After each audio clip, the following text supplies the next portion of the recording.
मूर्ति के दर्शन भी देंगी माता आपको और पूरे मंदिर का इतिहास भी आपको बताऊंगा। मंदिर जो पीला मंदिर के नाम से भी जाना जाता है, 10 महाविद्याओं में से एक, तंत्र की देवी, जहाँ पे तांत्रिक साधना करने के लिए आते हैं। एक मंदिर जहाँ भगवान राम ने बगलामुखी माता के मंदिर की रक्षा के लिए हनुमान जी को द्वार पर खड़ा किया है। आप देखेंगे द्वारपाल काल भैरव और हनुमान जी हैं, क्योंकि वो रावण से युद्ध जीतना चाहते थे।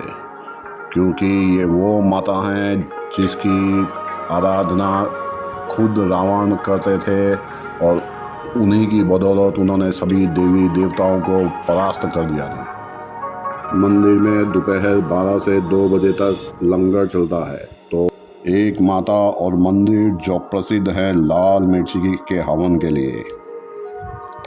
मंदिर जो आता है 51 सिद्ध पीठों में।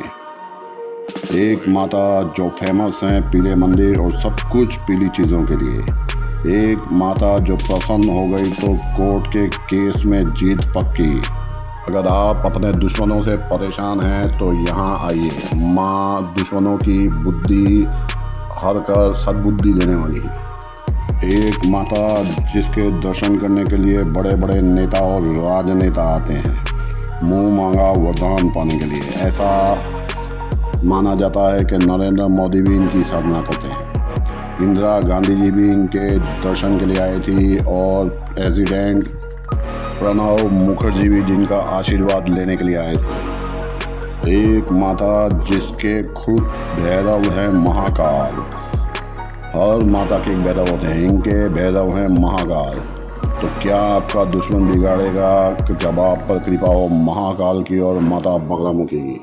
मंदिर जहां आहुतियां दी जाती हैं बाएं हाथ से, वह मंत्र भी बताऊंगा जिसकी साधना आप कर सकते हैं बिना दीक्षा लिए हुए, और जिसके 10,000 मंत्र के जाप करने से सभी काम सफल हो जाते हैं। माता के मंत्र का मतलब भी समझाऊंगा जो शायद और किसी भी यूट्यूब और फेसबुक के वीडियो में आपको नहीं मिलेगा।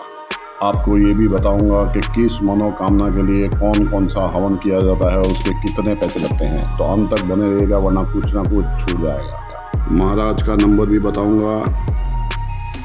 एक माता जिनका हवन रात में ज़्यादा फलदायी होता है।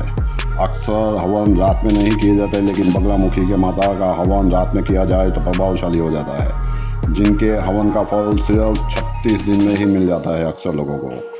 एक ऐसा मंदिर जहां 136 तरह के अलग अलग प्रकार की पूजा अलग अलग मनोकामनाओं के लिए की जाती हैं और अलग अलग हवन किए जाते हैं। बगलामुखी माता का ये मंदिर है हिमाचल के बनखंडी में, और ये है बनखंडी महादेव। शनिवार, रविवार, मंगलवार, गुरुवार को विशेष फलदायी होता है हवन और भीड़ भी उतनी ही रहती है। नॉर्मल दिनों में भी अगर हवन करने के लिए आप आएंगे तो वेट करना पड़ता है। इसीलिए हवन के लिए तो मंदिर में इंक्वायरी काउंटर बनाना पड़ा। कंपटीशन में जीतना हो, जीवन में सिद्धियां पानी हो, कोर्ट के केस से छुटकारा पाना हो, अपने दुश्मनों से परेशान हो तो एक ही नाम, जय बगलामुखी माता। हवन के लिए आप ऑनलाइन बुकिंग भी करवा सकते हैं। कम से कम हवन होता है यहाँ पर 3100 रुपये का। हम 3 दोस्त गए थे और खर्चा आपस में बांट लिया था। माता को ब्रह्मास्त्र देवी कहते हैं क्योंकि ब्रह्मास्त्र की तरह अचूक फल देने वाली हैं। पीताम्बरी देवी कहते हैं क्योंकि उन्हें पीला रंग बहुत पसंद है, और बगलामुखी कहते हैं क्योंकि वो पहली बार प्रकट हुई थी बगलुए के ऊपर। आप देख चुके हैं हर तरफ सिर्फ पीला ही पीला दिखेगा। माँ का मंदिर भी पीला है, माता का प्रसाद भी पीला होता है, फूल भी पीले चढ़ते हैं, साड़ी भी माता पीली ही पहनती हैं और पीली चढ़ाई जाती है। हवन पीली सरसों और पीली हल्दी की गांठ से किया जाता है माता को प्रसन्न करने के लिए, क्योंकि माता की उत्पत्ति हल्दी रंग के जल से हुई थी, क्योंकि माता एक सरोवर में प्रकट हुई थी। आगे आपको बताऊंगा कौन कौन सी चीज़ों के लिए कौन कौन सा हवन किया जाता है। सुख शांति के लिए, रोग शांति के लिए, संतान प्राप्ति के लिए, शत्रु विजय के लिए, विजय प्राप्ति के लिए, तंत्र मंत्र बाधा निवारण के लिए, कारोबार वृद्धि के लिए, कारागार जेल से मुक्ति के लिए, आकर्षण के लिए, स्तंभन के लिए। तो अंत तक बने रहिएगा वरना कुछ ना कुछ छूट जाएगा। यहाँ देखिए काल भैरव और हनुमान जी माता के द्वारपाल हैं और रक्षा कर रहे हैं, क्योंकि भगवान राम ने उनको यहाँ नियुक्त किया था। रात को भी नज़ारा बहुत बढ़िया होता है, तो रात के नज़ारे के भी दर्शन कराऊंगा, तो एंड तक बने रहिएगा। मूर्ति के एक तरफ भगवान शिव हैं और एक तरफ गणेश जी आशीर्वाद देने के लिए बैठे हैं। तो चलिए जानते हैं कि माता प्रकट कैसे हुई थी। तो माता को प्रकट किया था सबसे पहले ब्रह्मा जी ने। एक राक्षस ने ब्रह्मा जी के शास्त्र पाताल लोक में जाकर छिपा दिए थे, क्योंकि उसे वरदान था कि उसे पाताल लोक में कोई नहीं मार सकता।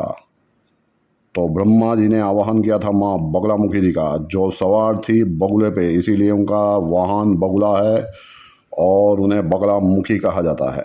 और माता ने पाताल में जाकर उस राक्षस का संहार कर दिया और ब्रह्मा जी की मनोकामना पूरी की थी। उसके बाद एक बार भगवान विष्णु जी ने भी तपस्या की थी। जब एक भयंकर तूफान आया था, संसार संकट में आ गया था, तो संसार को संकट से उबारने के लिए भगवान विष्णु ने माता की तपस्या की और माता हरिद्रा सरोवर में प्रकट हुई थी, जो गुजरात में है। उसकी लिंक मैं कमेंट बॉक्स में दे दूंगा, उसके दर्शन भी ज़रूर करिएगा। वहाँ का एक भी वीडियो यूट्यूब और फेसबुक पर आपको नहीं मिलेगा। तो जैसे कि मैंने आपको बताया था कि बगलामुखी रावण की कुल देवी हैं, इसीलिए यह मंदिर भी खुद रावण ने त्रेता युग में बनवाया था। इसीलिए भगवान राम को भी बगलामुखी माता के प्रसन्न करना ज़रूरी हो गया था। बाहर जो काल भैरव जी खड़े हैं, वो शत्रु का विनाश कर देते हैं। उनका मंत्र है ओम सर्व शत्रुनाशाय विद्महे महावीराय धीमहि तन्नो चंड भैरव प्रचोदयात्। लेकिन ये तो बगलामुखी माता हैं। माता शुरुआत में सिर्फ दुश्मन की जुबान पकड़ती हैं, जिससे कि ना वो अपनी उल्टी जुबान चला पाए और ना ही अपनी उल्टी बुद्धि चला पाए, उसकी दुर्बुद्धि को सद्बुद्धि में बदल देती है। तो चलिए अभी रात का नज़ारा देखते हैं बगलामुखी धाम का। भगवान कृष्ण भी इनकी तपस्या करते थे और अर्जुन ने भी इनकी तपस्या की थी महाभारत का युद्ध जीतने के लिए। तो भगवान कृष्ण, अर्जुन, प्रणब मुखर्जी, इंदिरा गांधी, नरेंद्र मोदी, विष्णु भगवान और ब्रह्मा जी इनके नाम की माला फेरते हैं। तो आप कमेंट बॉक्स में तो जय माता दी शायद लिख ही लेंगे। मंदिर में रात को रुकने की व्यवस्था बन चुकी है, पर ज़्यादातर लोग ऑनलाइन बुक कर लेते हैं, तो ऐसा ना हो कि आप आएँ और रूम ना मिले, तो ऑनलाइन बुक कर लीजिएगा। रुकने का दूसरा भी ऑप्शन है, पास में ही है शीतला माता का सिद्धपीठ, वहाँ जाकर भी आप रुक सकते हैं। 3 आँखों वाली, 4 हाथों वाली माता का मंत्र है ओम ह्रीम बगलामुखी सर्वदुष्टानाम वाचम मुखम पदम स्तंभे जीवाम किलयम बुद्धिम विनाशय ह्रीम ओम स्वाहा। इस मंत्र का मतलब आपको कहीं भी फेसबुक और यूट्यूब में नहीं मिलेगा। मैं देवी बगलामुखी से प्रार्थना करता हूँ, जो शत्रुओं की ताकत को नष्ट कर सकती हैं। शक्तिशाली देवी, कृपया मेरा मार्गदर्शन करें और मुझे जीवन की प्रति स्पष्ट दृष्टिकोण दें। इस मंत्र का जाप ऐसे ही नहीं करना चाहिए। किसी गुरु से गुरु दक्षिणा लिए बिना इस मंत्र का जाप ना करें, क्योंकि ये मंत्र इतना पावरफुल है कि 10 गुना ज़्यादा फल देता है और गलत उच्चारण करने पे उल्टा फल भी देता है। इसलिए ये सात्विक मंत्र की माला आप कर सकते हैं।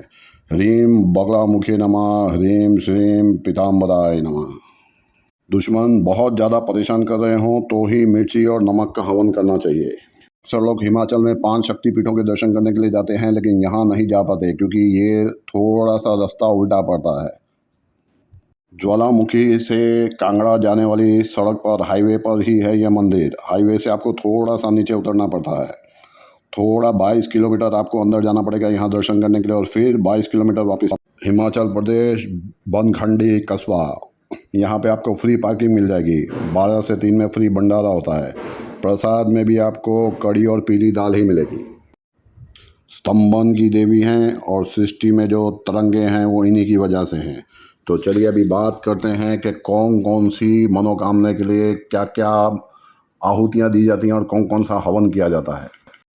सुख शांति प्राप्त करना चाहते हैं और नवग्रह की शांति करवाना चाहते हैं तो सफ़ेद तिल, शक्कर और देसी घी का हवन किया जाता है। रोगों से छुटकारा पाना चाहते हैं तो घी, शहद, शक्कर, चाक की मिट्टी और एरंड की लकड़ी का हवन किया जाता है।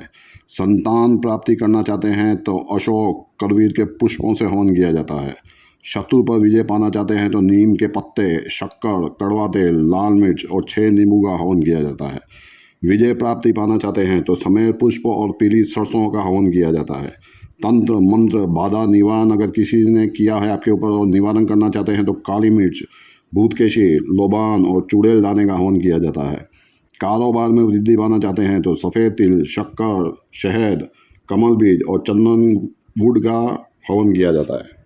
कारागार या जेल हो गई है तो जेल से मुक्ति पाना चाहते हैं तो गूगल और तिल का हवन किया जाता है।